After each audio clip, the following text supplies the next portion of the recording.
وسلم ينهى عن القزع قيل لنافع ما القزع قال يحلق بعد رأس الصبي ويترك البعض متفق علیہ. حضرت عبداللہ بن عمر رضی اللہ عنہما سے روایت ہے میں نے نبی صلی اللہ علیہ وسلم کو قزع سے منع فرماتے ہوئے سنا. حدیث کے راوی حضرت نافع سے پوچھا گیا قزع کیا ہے؟ انہوں نے کہا بچے کے سر کا ایک حصہ منڈوا دینا اور ایک حصہ چھوڑ دینا. آپ نے آج کل بھی دیکھا ہوگا کہ بعض لوگ بچوں کی لٹ چھوڑ دیتے ہیں، یعنی سارا سر منڈوا دیتے ہیں، ایک حصہ یہاں سے نہیں مونڈتے اور وہ لمبی ہوتے رہتے حتیٰ کہ وہ بال بہت لمبے. میں نے خود کئی بچوں کے اس طرح کے بال دیکھے ہیں. منت ہوتی ہے، نظر مانی ہوتی کسی کے نام کی. جب وہ بڑے ہو جاتے ہیں، خاص عمر کو پہنچتے ہیں، تو پھر وہ کاٹ کر بال کسی خاص جگہ پہ لے جاتے ہیں اور وہاں دیگ وغیرہ چڑھاتے ہیں.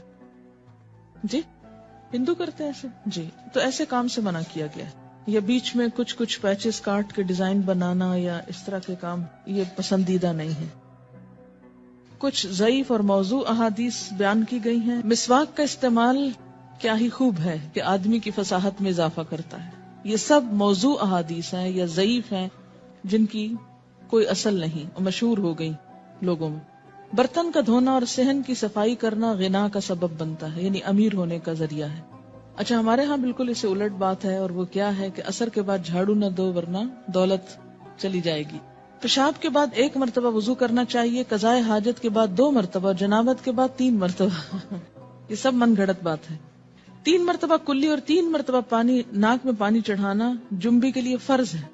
یہ من گھڑت بات ہے، فرض نہیں ہے، 1 دفعہ بھی کافی. نبی اکرم صلی اللہ علیہ وسلم مسواک اوپر سے نیچے کے رخ کرتے ہیں، یہ غلط بات ہے. رائٹ سے لیفٹ کرتے تھے. کانا یشو صفاہ، دائیں سے بائیں، اور پانی گھونٹ گھونٹ کر کے پیتے. دین کی بنیاد صفائی پر ہے. یہ نہیں ہے حدیث ہے کہ طہارت نصف ایمان ہے. جس نے اپنی بیوی سے صحبت کرنے کے بعد غسل کیا، اللہ تعالیٰ اس کو سفید موتیوں کے 100 محل عطا کرے گا، اور پانی کے ہر قطرے کے بدلے اس کے نام اعمال میں ہزاروں شہیدوں کا ثواب لکھا جائے گا. اس قسم کی جتنی روایتیں کہیں بھی پڑھیں، پہلے سے ہی آپ سمجھ لیں کہ یہ من گھڑت چیز ہے. اس لیے کہ نماز پڑھنے کا تو ایسا ثواب کسی حدیث میں نہیں لکھا ہوا. لیکن اچھا یہ باتیں کیوں گھڑی لوگوں نے؟ تاکہ لوگ ان چیزوں کا اہتمام کریں. آپ خیر پڑھ ہی چکے. نبی اکرم صلی اللہ علیہ وسلم جب مسواک کرتے تو فرماتے یا اللہ میری مسواک کو اپنی رضا اور اس سے جسم کی طہارت اور گناہوں کی پاکیزگی کا ذریعہ بنا، اور میرے چہرے کو اس طرح روشن کر دے جس طرح میرے دانتوں کو روشن کیا ہے. یہ بھی من گھڑت بات ہے. ایک اور ہے روایت، حدیث بھی نہیں کہیں گے اس کو، معلوم ہے نا آپ، یہ حدیث ہی نہیں ہوتی جو موضوع ہوتی.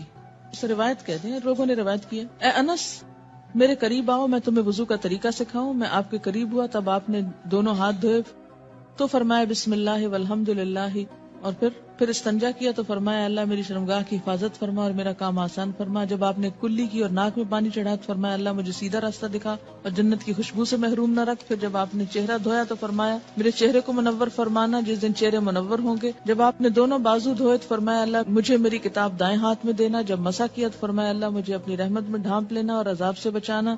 جب اپنے دونوں قدم دھوئے تو فرمایا اللہ اس دن جب قدم ڈگمگائے میرے قدم ثابت رکھنا. یہ حدیث موضوع ہے، اس کی کوئی حقیقت نہیں. حضرت علی بن ابی طالب سے روایت ہے کہ نبی صلی اللہ علیہ وسلم نے مجھے بلایا اور فرمایا اے علی مردوں کو غسل دیا کرو، کیونکہ جو میت کو غسل دے گا اللہ اسے 70 مرتبہ معاف فرمائے گا. اگر اس میں سے ایک مغفرت ساری دنیا میں تقسیم کر دی جائے تو سب کے لیے کافی ہو جائے گی.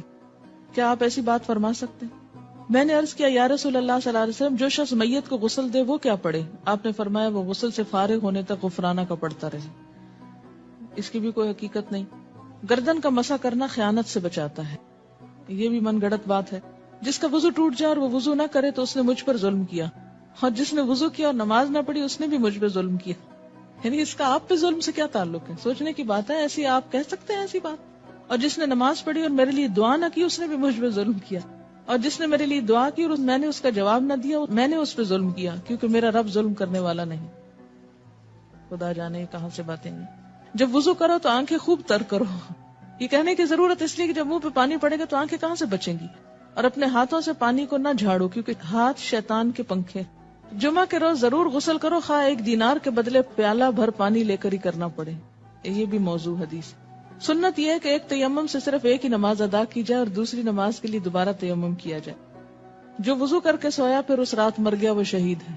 یہ بھی ایسی من گھڑت بات. جس نے وضو میں گردن کا مسح کیا اسے قیامت کے دن زنجیروں کی سزا نہیں دی جائے گی. من گھڑت بات.